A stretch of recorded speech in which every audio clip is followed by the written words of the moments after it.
Darren Espanto. Todo ang ginawang pag-alalay kay Kim Chiu.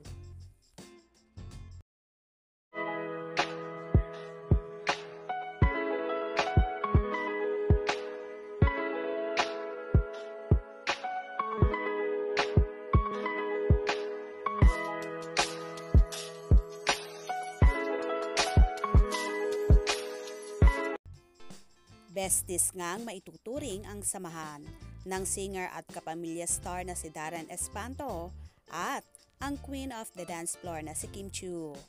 Nag-celebrate nga ng Sinulog Festival sa Asap Natin To kung saan isa si Kimi sa sumayaw. Suot ang akala mo ay damit ng mahal na berhen. At dahil nga mabigat ang naturang kasuotan, kaya naman medyo hirap si Kim na kumilos at bumaba sa step ng stage.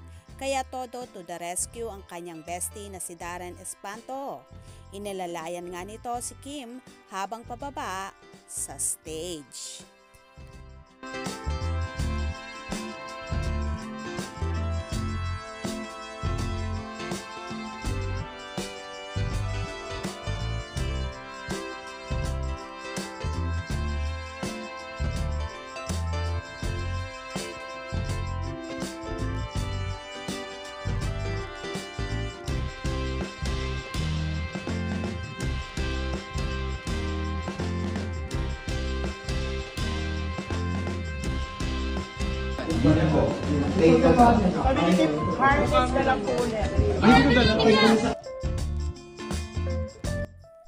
Ganito nga ka-gentleman si Darren at hindi niya hinayaan na mahirapan ang kaibigan sa pagbaba habang nagsasayaw.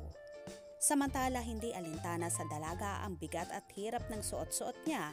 Ang mahalaga para sa kanya ay maipakita ang kahalagahan ng selebrasyon ng Sinulog Festival na kalimitang ginaganap sa Cebu at sikat na sikat ang naturang festival na ito.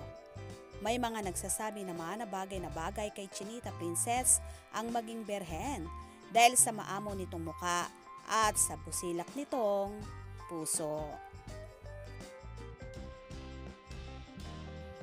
So happy naman si Kim na naging successful ang kanyang pagsayaw ng Sinulog kung saan bumati pa siya sa salitang Bisaya. Sinulog ha! Isyakit og kusog ha! Yes! Sa kapwa Bisaya, mayong fiesta kaninyong tanan din ha! Maglingaw-lingaw mong tanan og isyakit og kusog! Pinsenyor! Anyway, thank you Kimi sa sayang na iibigay mo sa lahat ng tao at sa pag-celebrate sa Viva Fit Senior. Kaya naman tumutok at huwag na huwag pahuhuli sa mga maiinit na kaganapan. Anong inyong magiging reaction sa bidyong ito? Comment below.